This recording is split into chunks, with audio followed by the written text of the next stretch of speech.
everybody. I wanted to give a quick update here. I got that Holden finished, and I got pretty good success here on this 57 Chevy. The shorts are all full of resin dust here, but let's first see the Holden.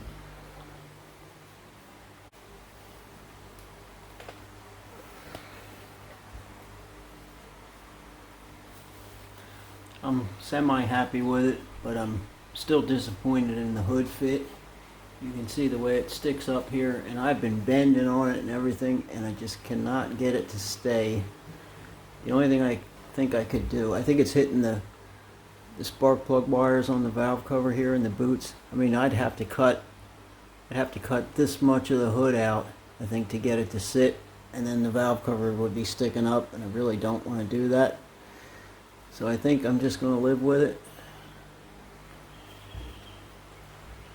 for now, because there's not much else I can do. It's not going to any shows, unfortunately.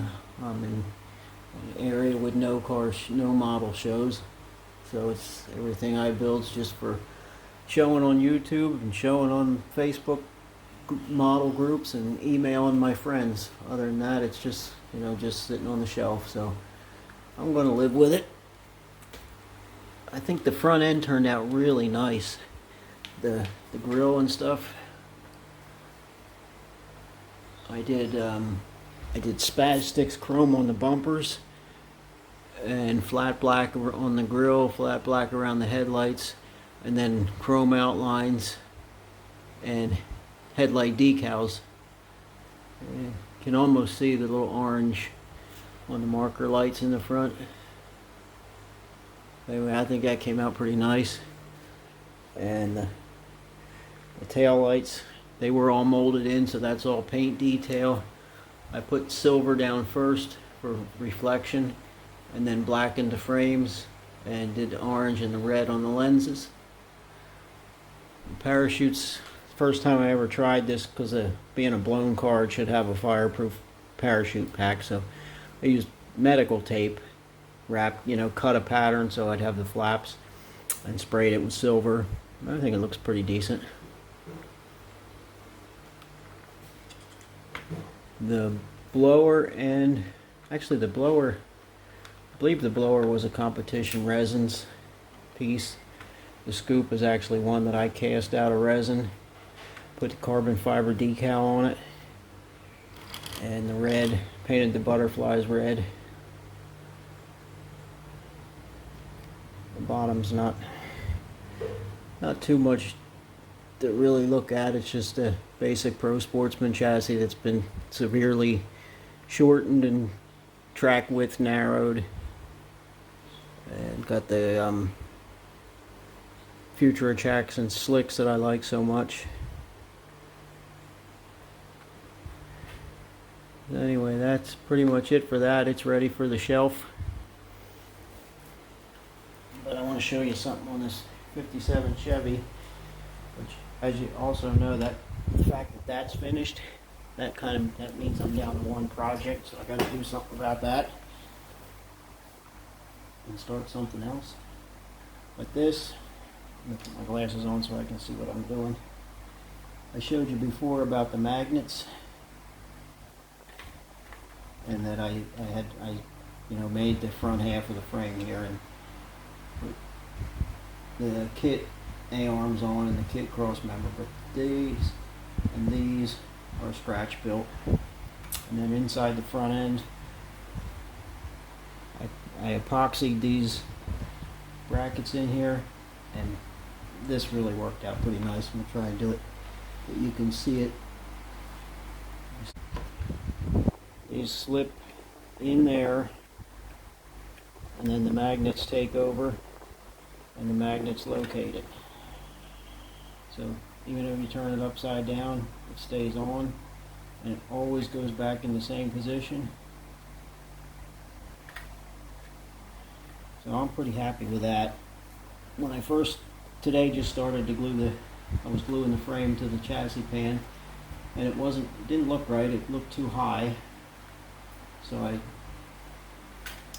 I had these pinned to the firewall Well, for some reason it was like they were too long and it was bowing down. So what I did is I just shortened them a little bit and put the front end on it to kind of try to get my height, and made sure that they were up, you know, nothing was hanging below. I will be grinding this off so it's not below the front end. But I'm pretty happy with that. The roll cage is painted. The rear is about ready to go under it for good.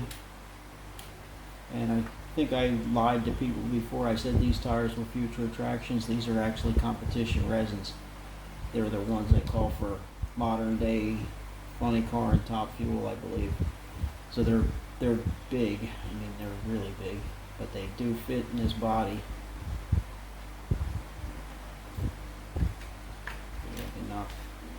Just mock this up real quick here.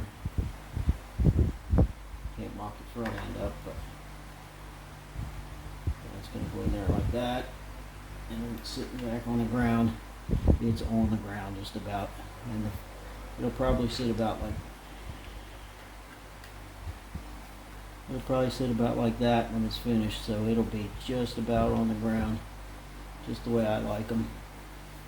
This car's coming along really quick. Now this scoop I've made, I've got to cut that down to match the real car. It looks way high, I know, and I think it's going to be higher than it should be even when I cut it down. But the real car had this like cow bulge here and a scoop like this. But I think, you know, I'll probably be cutting it down to about there and then putting that on top.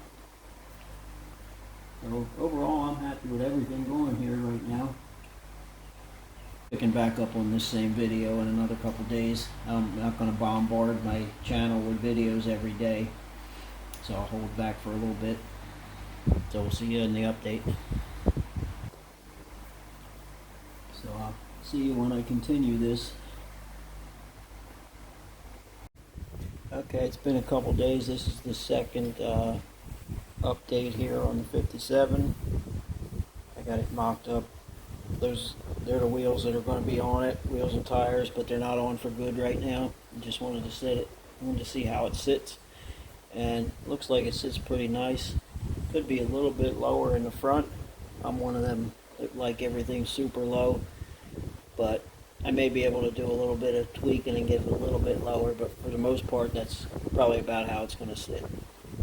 And I wasn't quite happy with the gap here, so I took a piece of sheet styrene and glued it onto the door there. I got a lot of finish work to do, but I wanted to close up that gap a little bit, and probably gonna have to do something up there too. But I got the scoop on,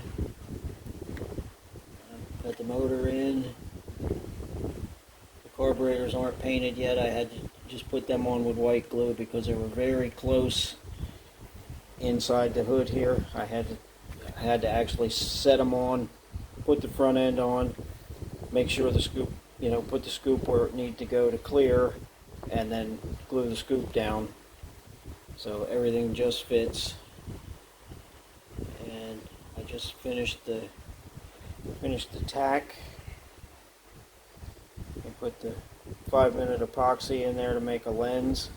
It's a shame you're not going to see any of that when it's together, but that's the whole thing about modeling. You spend all your time on stuff that nobody sees, but you know it's there. And then the next project, I did start the Roy Hill Capri.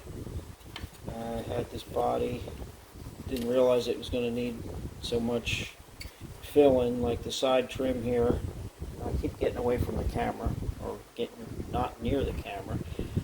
But anyway, the side trim here, it was like two small ribs, which, looking at the pictures of the real car, it's a flat piece, so I had to fill them in.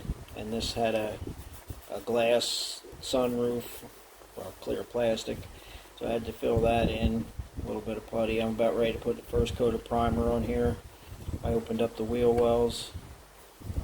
I didn't get a whole lot, really. I just fit the chassis pan, did my cutting to get that to fit. At least it did fit. Yeah. Okay, so that's in there. And I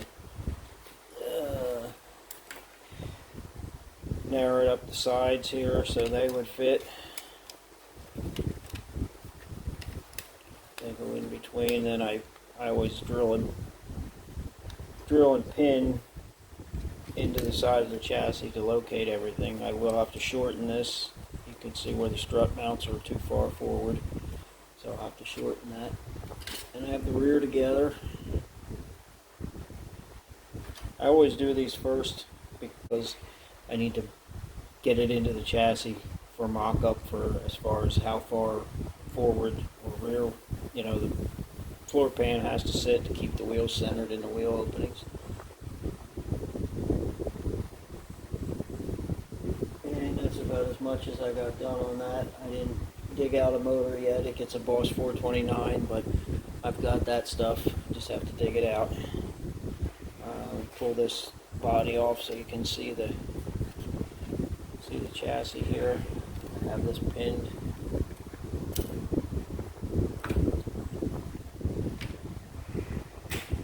Put the roll cages in, the seats in.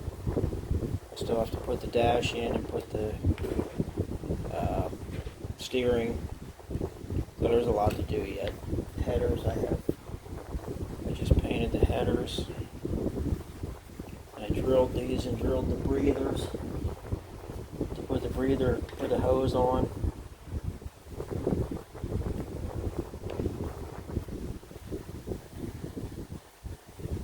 And you can see I drilled into the breather and put this wire in, so that's going to go in the valve cover, and then it'll have the hose go into the header. That's the pan evacuation system they used. So that's about it. That way I can finish up this video. And next time I make a video, maybe this 57 will be in paint. I don't know. I did require some body work here on the scoop. This is one that I cast and it was full of pinholes, so I got putty on it and I sanded it. Looks like I've got to do a little bit more sanding, and then I can hit it with first coat of primer and see how much more I've got to do.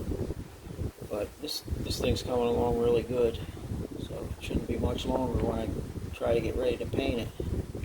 And I did do a little bit of organizing. I was out at Mr. DIY store today, and I found this cool little 3-level shelf.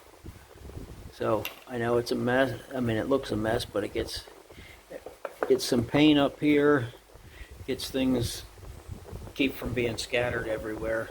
So there's a little bit more organized, and because of the 3 levels, I can actually see what's up there. They get some pretty cool stuff at this Mr. DIY store. I got some little files a while back, and they're nice and sharp. They work good on plastic. There's something else. I got a pair of tweezers. Oh, actually, I got these little sprue cutters. They don't call them sprue cutters, but it's the same thing that everybody uses for sprue cutters. You can see they got very close cut edge here. And I never had sprue cutters before. I always used an X-Acto knife or twisted things off sometimes. So these really work nice. Get a nice close cut. And I also got this. I got this little pick here. It's real sharp. I'm not sure what I'm going to do with it, but I saw it and it was cheap, so I couldn't really not buy it. Even if I use it for a scribe, for scribing body lines, since I broke my Tamiya panel scriber. I broke the end off of it. So I don't know how much trouble it's going to be to get a new one. I really like that thing too. It's good for cutting panels out. But I'll attempt making my scribe lines with this thing. Yeah, we There's somewhere there was a pair of tweezers I got it too. Yeah, I got these tweezers there a week or two ago. They're real sharp and pointy too, but they're pretty nice. It store's kind of like a Harbor Freight type store. It's kind of junk, you know, a lot of it's junk, but for doing what I'm doing, it works pretty good, and it's so cheap. I mean, you can't buy the stuff that cheap anywhere that I know of. So it's kind of one of my favorite stores. It's good for spray paint too. Actually, that's not the one. I got a flat black the other day, and it works good. It dries fast.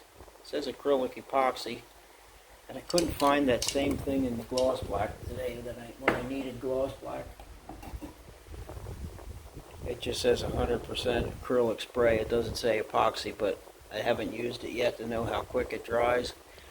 But again, cheap. I mean, it comes out to like, it was 59 baht, and right now the baht to dollar is 36 baht is $1, so it's not much more than $1 for that can of spray paint.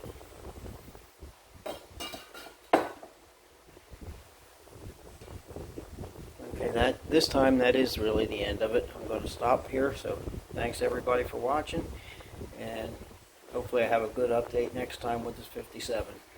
See ya.